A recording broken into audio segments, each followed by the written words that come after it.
Tonight we walk through the ages, from clay tablets and silver coins to algorithms and cryptocurrency in the modern world.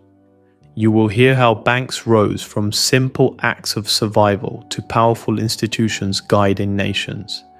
And beneath it all, you will find the same truth that guided our ancestors: the desire to protect what matters and build a hopeful future. Breathe gently and come with me. Long before glass towers shimmered over cities, long before stock markets pulsed, with numbers and digital screens glowed through sleepless nights, there were ancient lands resting beneath open skies. Around 2,000 years before Christ in Mesopotamia, the cradle of civilization, life moved at the pace of seasons and sun. People did not hold paper bills or metal coins. Their wealth was measured in grain, barley, wheat, and the harvest of their fields. Grain was life.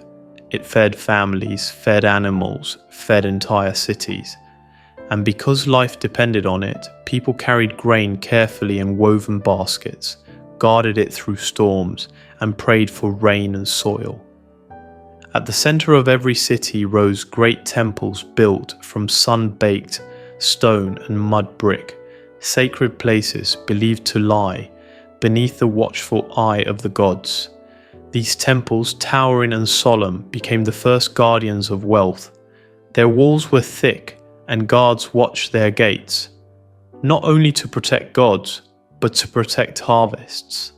People began storing their surplus grain there, believing that if lightning struck, or raiders came, or a dry season arrived, the gods would guard what they could not. But something subtle happened, something no one planned. As seasons passed, the temple storehouses filled. Vast rooms of clay jars and sacks piled high with barley and wheat stood silent and heavy. And when there came a time when some families, stricken by poor harvest, illness, or misfortune, came to the temple and asked if they could borrow grain so they might sow their fields again, that they might survive the winter, that they might not lose everything. And so the priests began lending grain, not all at once and not formally, simply as an act of mercy, a gesture of community. But to remember who borrowed what and when, the priests began marking clay tablets with signs, the first writing born from memory and responsibility. Those tablets, hardened in the sun, survived thousands of years, telling quiet stories of loans and returns. One tablet discovered centuries later held a story. A farmer named Shubria, whose field had dried after the river's flood failed.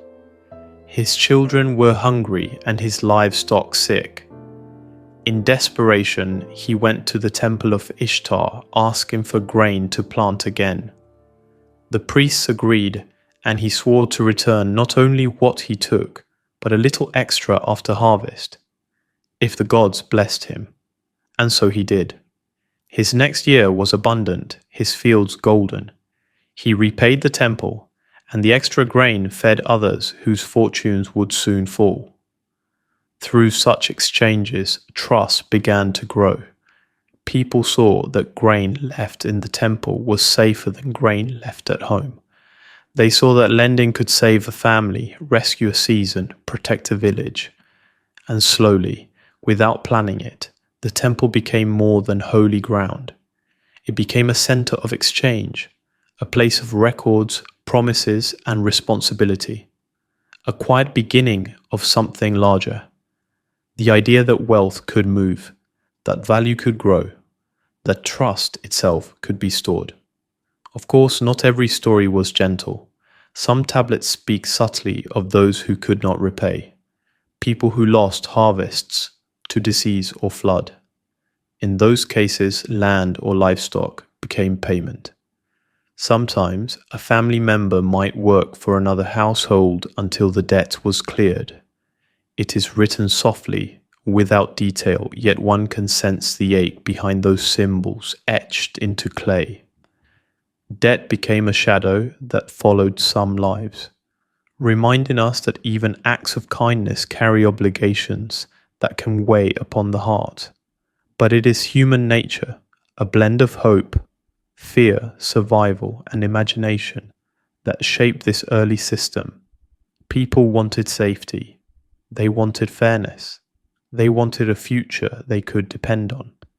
And so these small acts of lending and storing slowly wove themselves into the structure of society. In their quiet halls, banking was born, not through ambition or brilliance, but through ordinary people trying to help one another endure the turning of seasons. What began as grain stacked high in cool storerooms became something more powerful than anyone knew. For the first time, wealth was not only in the hand, but in the promise. And from those promises, the earliest financial institutions began to take shape. Not in grand marble buildings, but in silence under lantern light, through marks pressed into wet clay. The world was changing softly and slowly, guided by need, trust, and the fragile hope that tomorrow could be kinder than today. Centuries drifted forward, carried like dust on quiet winds, and far from the river plains of Mesopotamia, a new world awakened, the world of ancient Greece. There, merchants gathered in bustling marketplaces called the agora, where voices rose like waves and the scents of olives, wine, and fresh bread mingle with the crisp sound of metal coins striking wooden tables. Unlike Mesopotamia, where grain was life, the Greeks used silver coins, drachma, stamped with images of owls and gods. Traders arriving from islands brought copper and gold, shepherds sold wool, fishermen carried baskets of salt and fish, and travellers from distant shores came seeking exchange. But with so many different coins, each with different weight and purity, trust became fragile. People feared being cheated or robbed or deceived in the rush of the market. And so at small tables shaded by cloth awnings, money changers sat with balances and bronze scales, weighing each coin, declaring its worth, and recording exchanges. These early bankers did not begin with ambition, only with necessity. People wanted fairness. They wanted safety. They wanted assurance that what they earned today would still hold value tomorrow. Temples again became places of trust. Their stone walls were seen as sacred, protected by gods and guarded by tradition. Merchants began leaving their earnings in temple storehouses, believing no thief would dare defy divine protection. From this trust came a natural evolution: deposits, safekeeping, lending, the quiet steps of banking, taken unknowingly yet inevitably. Among these early figures, there is one remembered through ancient text fragments: Pasion of Athens, a man who began life not as a noble, not as a citizen, but as a slave working at a banker's table near the port of Piraeus. Day after day, he weighed coins, checked purity, recorded transactions. He listened more than he spoke, learning the heartbeat of trade and the language of trust. Pasion became known not for wealth, but for honesty, a trait rare and precious in a world where value could vanish in a closed fist. People returned to him because they believed him, and belief, more than silver, became his power. With time, his loyalty was rewarded. He was freed, allowed to run his own banking stall, and eventually became one of the wealthiest and most respected men in Athens. His bank funded ships, repaired temples, and protected fortunes across seas. His story reveals something timeless about the human heart. Trust turns strangers into allies, security turns fear into hope, and hope builds the foundations of institutions that last. Yet even in Greece, shadows followed prosperity. Loans were sometimes taken with bold dreams but repaid with trembling hands. A poor harvest, a ship sunk in storm, a failed venture, and a borrower might lose land, home, or status. Such tragedies were spoken quietly, written in hard lines on clay and papyrus. These lessons, though painful, shaped the awareness that money could rescue but also imprison, if handled without care. And then, as centuries shifted once more, came Rome, mighty, disciplined, ambitious. Where Greece experimented, Rome organized. Where merchants improvised, Rome calculated. The Romans built what many consider the first modern financial system. In grand forums, beneath marble arches, stood the Argentarii, public bankers who recorded transactions with precision, financed armies that marched across continents, and allowed wealth to travel farther than any soldier's stride.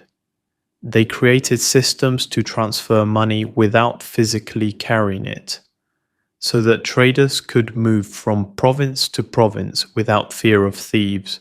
Loans built roads, aqueducts, ships, connecting distant lands with stone and water.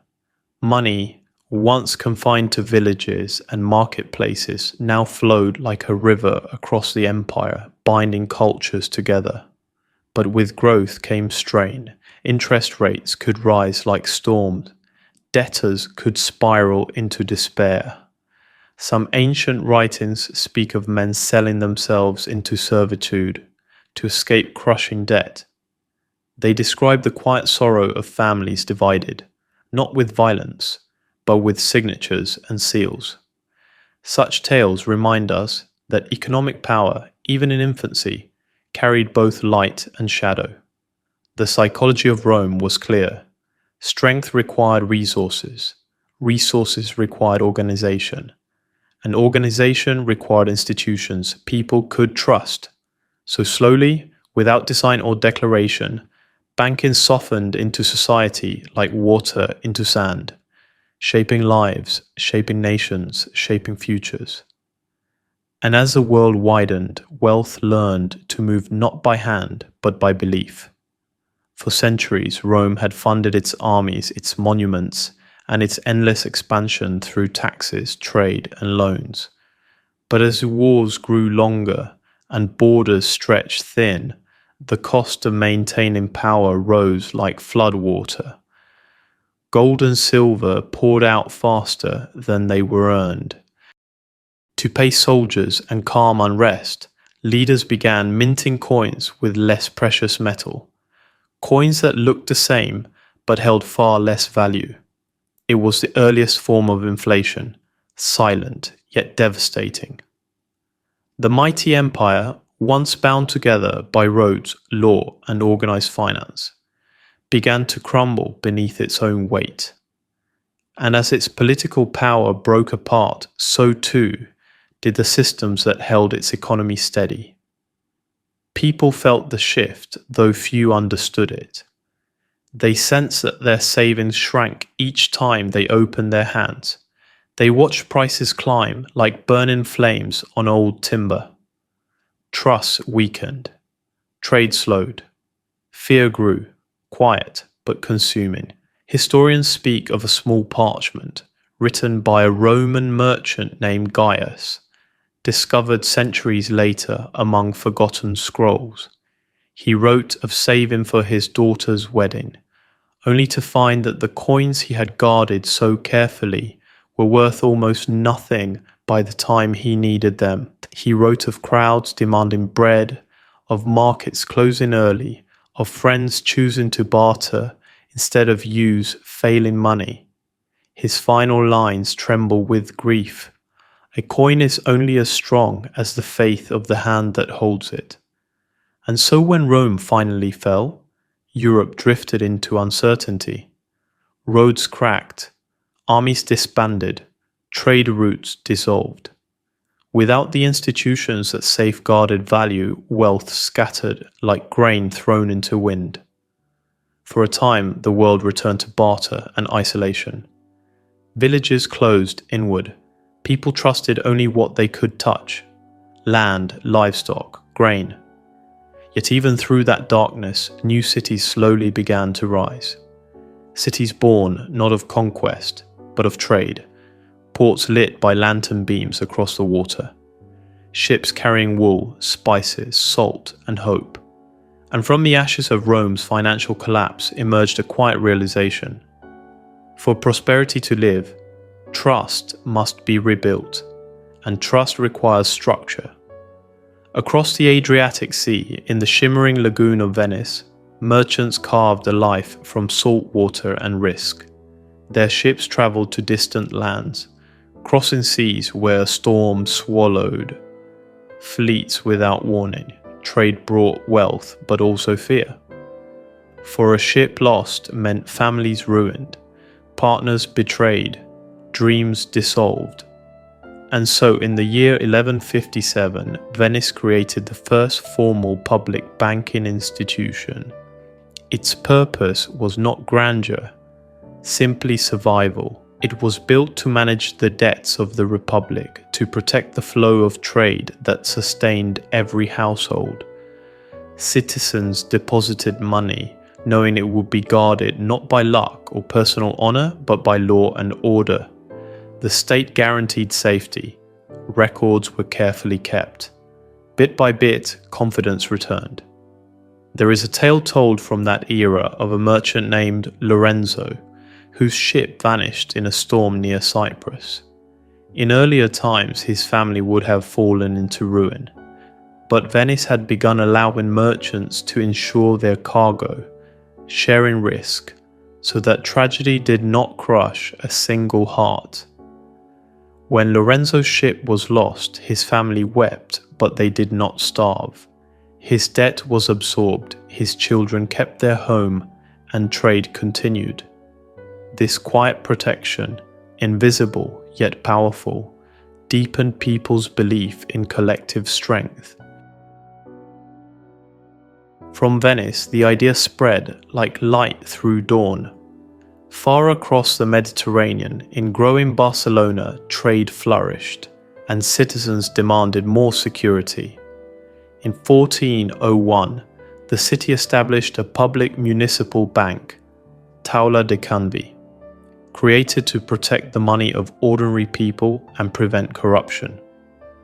For the first time, rules and structure shielded depositors from the greed or mistakes of individuals. People learned that institutions could be guardians when humans faltered. Barcelona's records tell of artisans and fishermen who lined up outside the stone building, placing their coins upon wooden counters, feeling the relief of knowing that the fortunes they earned by calloused hands would not vanish in a night fire or a thief's grasp. Their behavior reflected a simple truth once forgotten after Rome's collapse. Wealth needs safety, and safety needs trust, and trust needs structure. Thus the silent thread continued weaving through history, from temples of clay to tables of silver, from clay tablets to ledgers of ink, from personal promises to public law. Slowly, unconsciously, society learned again what Rome had once forgotten: that value is not merely what we hold, but what we protect together. And so the world stepped forward, from fear into order, from isolation into connection, from survival into progress. Before we move forward, take a slow breath and rest in this moment. If you're enjoying this peaceful journey through time, please like, share, and subscribe, and leave a comment below. Tell me what time it is where you're listening from. I'd love to know which part of the world is awake with us right now, because our story isn't finished yet. We've walked through ancient temples and markets, sailed with merchants, and watched empires rise and fall on the strength of trust. And now, we step toward a new chapter, the dawn of modern banking, where paper promises become national currencies and invisible numbers begin shaping the world. let's continue. And so the river of time flowed onward, from the harbours of Venice, where merchants saved one another from ruin, to the stone chambers of Barcelona, where rules and structure guarded every coin. The idea of organized finance continued to evolve, quietly shaping the rhythm of life.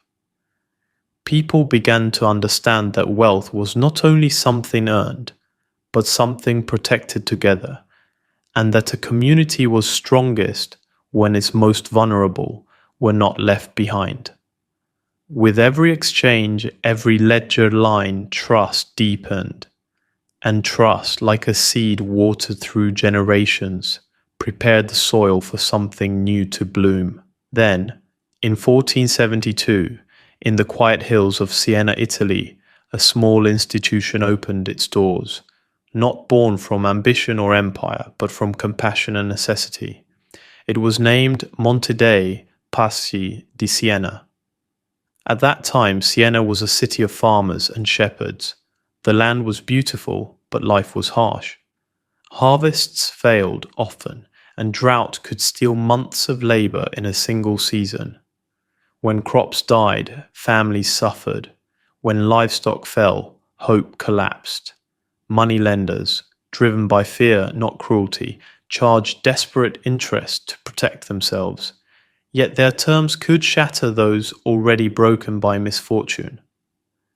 Seeing this suffering, the leaders of Siena, guided by the church and community elders, formed a Mount of Piety, a charitable fund built from donations and public support. Its purpose was simple but revolutionary: to lend money without cruelty, to protect the poor from falling into despair, to ensure that no family would lose everything to an unlucky season. Records from that time tell of a widow named Margherita, whose husband had died in a winter storm while tending sheep in the hills. With no means to survive, she turned to the new institution, unsure and trembling. Instead of harsh demands, she found compassion. She received a loan of grain and small silver coins, enough to keep her children fed and her land alive. In the years that followed, she repaid it little by little, not through burden, but with dignity. Her story spread through Siena like a warm wind, teaching the city that finance could be more than numbers. It could be kindness.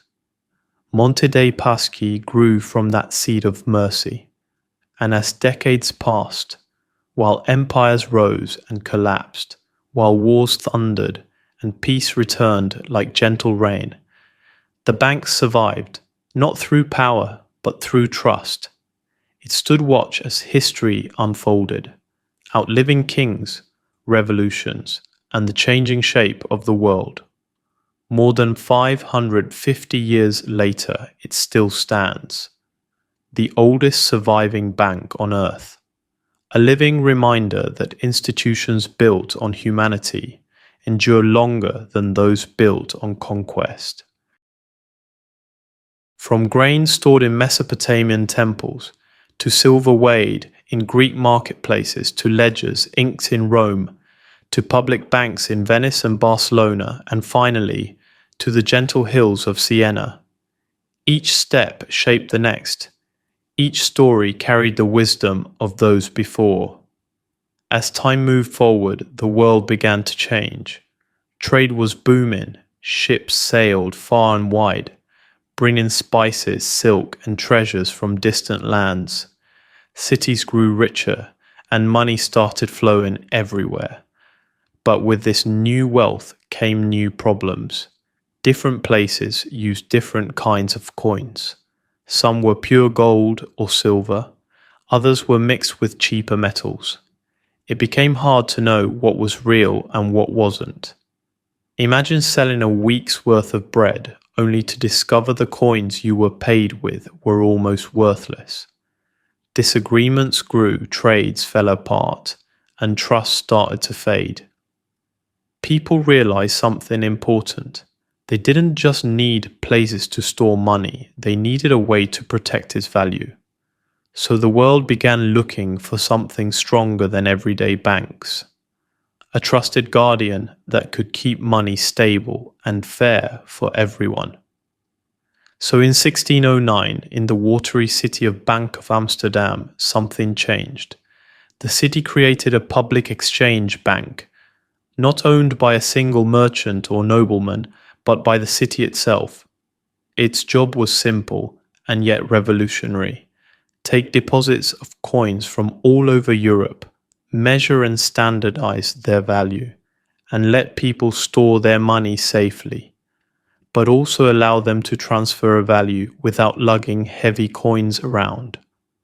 Merchants who once carried sacks of mismatched coins began to breathe easier. Many opened accounts, which meant the bank held their money and transactions could happen by ledger entries. A note in a book became enough to buy hundreds of guilders worth of goods. A trader no longer needed to fear that the coin he carried might be debased or rejected in a foreign port.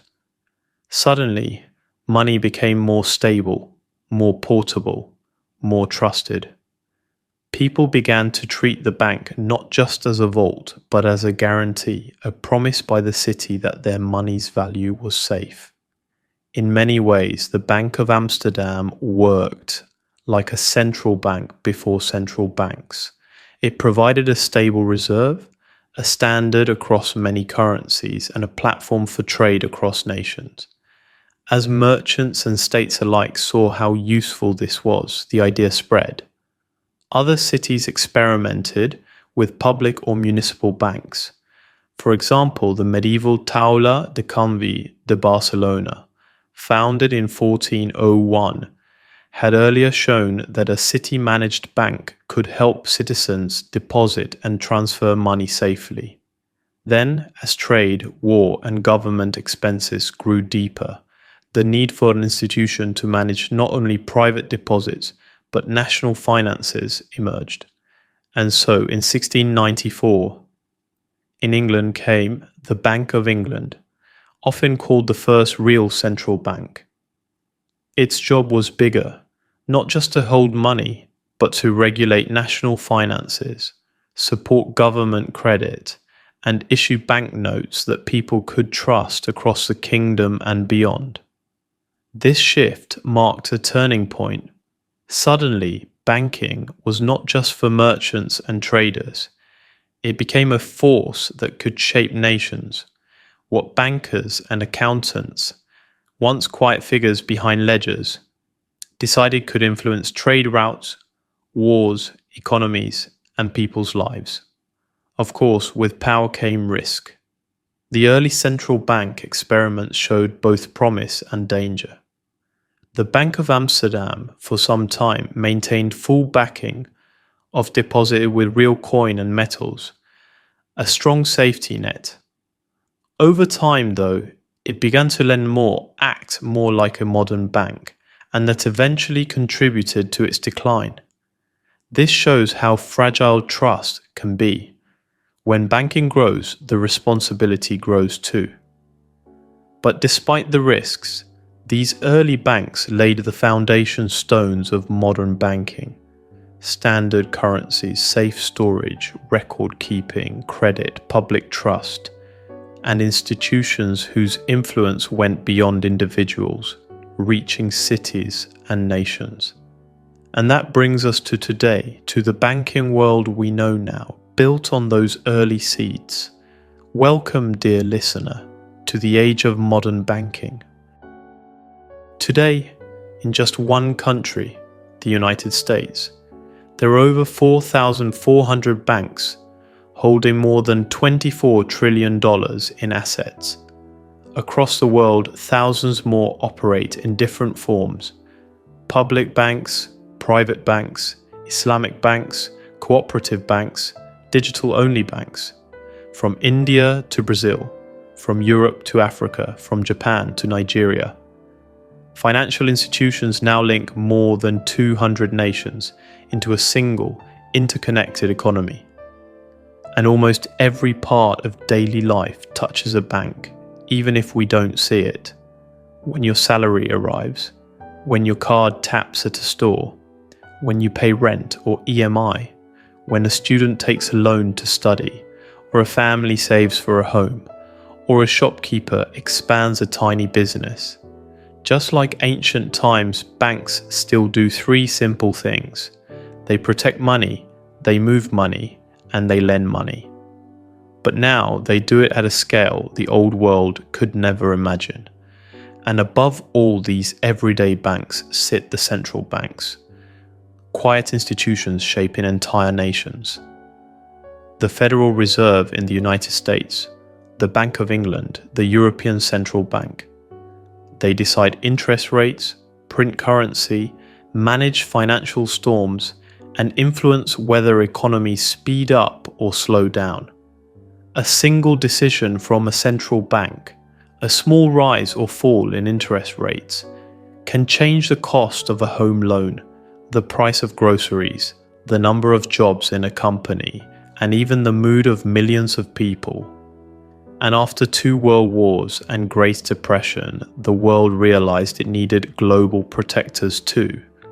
So 2 new institutions were created: the International Monetary Fund and the World Bank, designed to support countries in crisis and rebuild economies when they fall apart. They became guardians not of cities or banks, but of entire nations. Some people see them as helpers. Others feel they control too much. Human hearts always feel torn between needing help and wanting freedom. Then, a transformation arrived unlike anything before. Computers, the internet, smartphones. Money left metal and paper behind and became digital, almost invisible. Online banking replaced long lines at branches. UPI, QR codes, and cards replaced pockets full of cash. Transfers that once took weeks now happen in seconds, across oceans and continents. Neobanks appeared, banks with no buildings at all. Money now lives in clouds, not vaults. And in 2008, as the world shook from a financial crisis, a mysterious figure named Satoshi Nakamoto introduced Bitcoin, a currency without government or central bank, with no printed notes, only mathematics and code. Some called it liberation, a way to escape inflation and control. Others called it chaos, too volatile, too risky, too uncertain. But its idea that value could live outside authority and be recorded openly for all echoed at the very first clay tablets of Mesopotamia.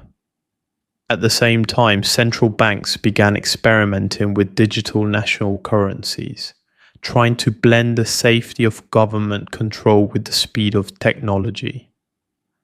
And while financial power grew, so did concern. Large investment firms like BlackRock, managing trillions of dollars, appeared in headlines and conspiracy theories, with people wondering if wealth too concentrated could quietly steer the world. Scandals like Wells Fargo's fake accounts or offshore leak investigations like the Panama Papers reminded everyone that trust is fragile, and even the strongest systems rely on honesty. And yet, despite shadows and storms, this vast network of banks and markets still allows millions of people to learn, to build, to dream, to start again after failure, to hope.